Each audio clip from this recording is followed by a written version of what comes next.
Halo, perkenalkan saya Puguh Dwi Guncoro. Pada kesempatan ini kita akan membahas salah satu topik yang menarik di ilmu manajemen, yaitu berhubungan dengan strategi dan inovasi. Di era seperti sekarang ini, era VUCA, perusahaan berlomba-lomba untuk menjadi yang terbaik dan terdepan di bidangnya masing-masing. Hal ini memicu persaingan yang semakin ketat dan sangat sengit. Maka perusahaan-perusahaan tersebut mulai mencari cara agar mereka tetap dapat menjadi pemenang dan menjadi pilihan utama di mata pasar. Salah satu strategi yang mungkin sangat populer digunakan adalah pendekatan Blue Ocean Strategy. Apa itu Blue Ocean Strategy? Blue Ocean Strategy atau Samudra Biru merupakan sebuah pendekatan dalam ilmu manajemen yang menantang perusahaan untuk keluar dari samudra merah persaingan berdarah-darah dengan cara menciptakan ruang pasar yang belum ada pesaingnya. Sehingga dengan demikian, kompetisi pun menjadi tidak lagi relevan. Dalam penelitiannya berjudul Value Innovation, A Leap into the Blue Ocean, Profesor Kim dan Profesor Morgan menjelaskan bahwa Blue Ocean Strategy merupakan suatu cara atau strategi perusahaan untuk menciptakan pasar yang tidak terbantahkan, sehingga membuat kompetisi tidak lagi relevan. Pendekatan ini berangkat dari sebuah analogi samudra biru dan samudra merah. Red Ocean Industry atau industri samudra merah digambarkan sebagai kondisi di mana dua atau lebih industri bisnis saling berebut pangsa pasar yang sama. Semakin banyak kompetisi, maka semakin ketat juga pertarungan yang terjadi. Bisnis yang tidak mampu bersaing akan kekurangan pelanggan atau bahkan mungkin mengalami kebangkrutan secara total. Persaingan yang ketat tersebut akhirnya memaksa sebuah bisnis harus menentukan pilihan. Apakah dia akan melakukan diferensiasi produk atau menekan biaya produksi serendah mungkin. Sebagai contoh, misalnya di suatu daerah ada dua pedagang bakso dengan jumlah pasar yang tidak cukup banyak.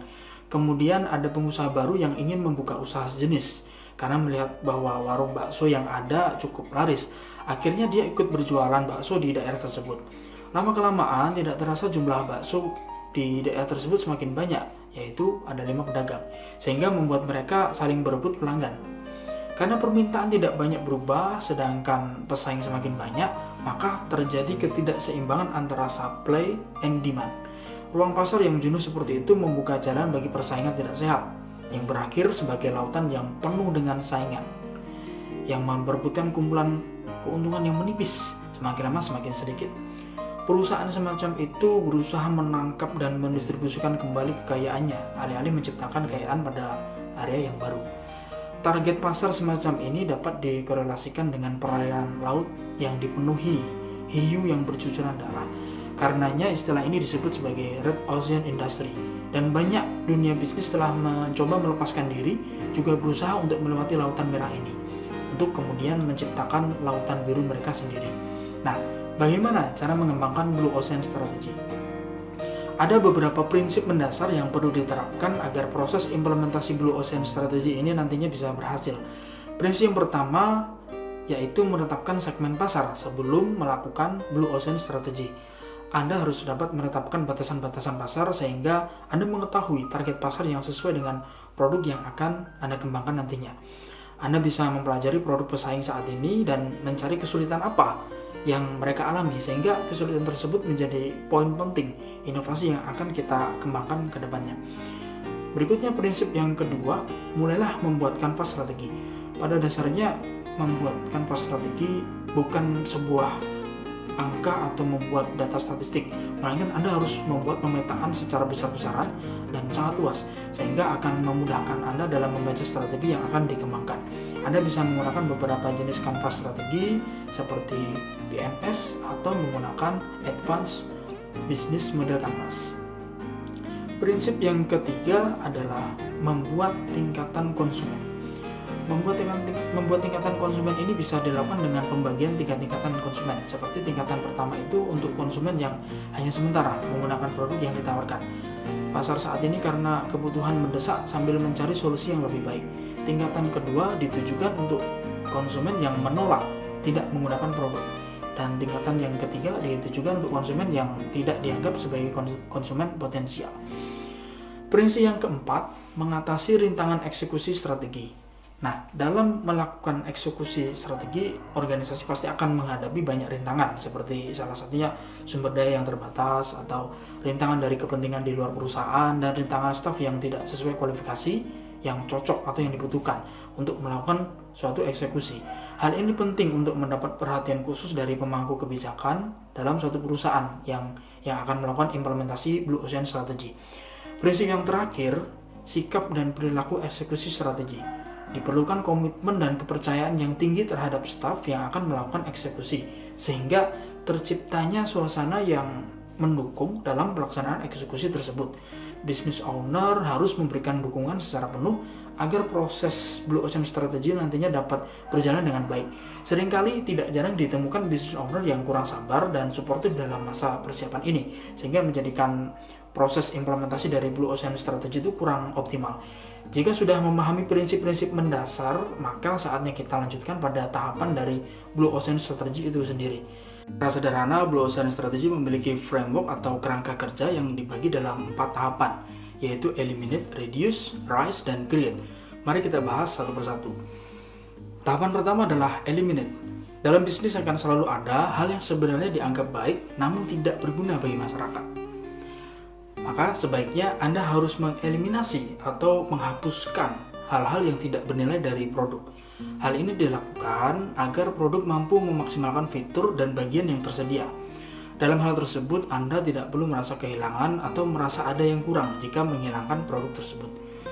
Anda justru harus bisa menonjolkan karakter dari produk utama yang menjadi primadona bisnis Anda. Tahap yang kedua adalah reduce. Berbeda dengan eliminasi.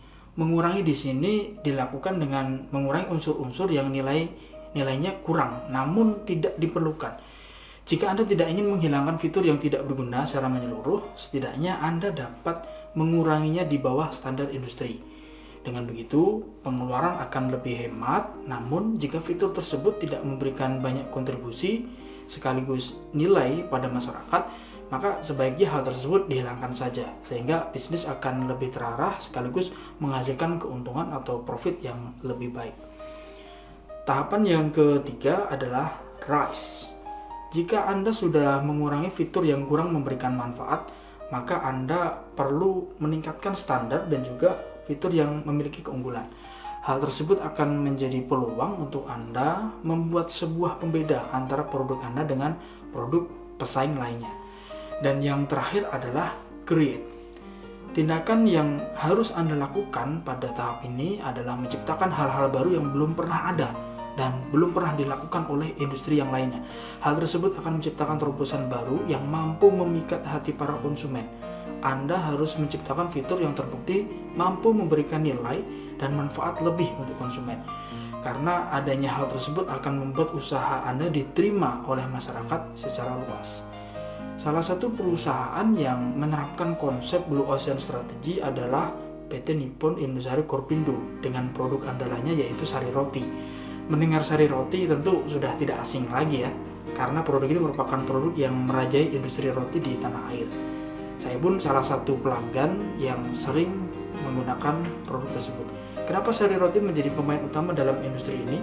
Hal ini disebabkan karena sari roti menerapkan konsep Blue Ocean Strategy di dalam pengembangan bisnisnya.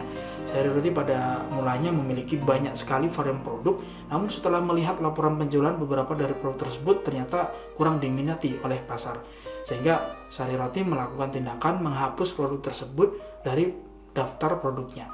Sari roti melakukan strategi penjualan dengan memberdayakan masyarakat melalui berjualan berkeliling menggunakan gerobak sari roti, dan hal ini menjadi daya tarik tersendiri.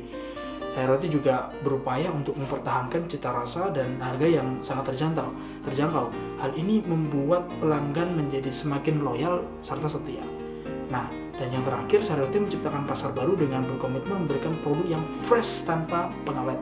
Hal ini menjadikan sari roti pemain utama yang merajai pasar, dibuktikan dengan dibangunnya 10 pabrik besar yang tersebar di seluruh Indonesia. Kira-kira dari pembelajaran kita, apa yang kita dapatkan hari ini?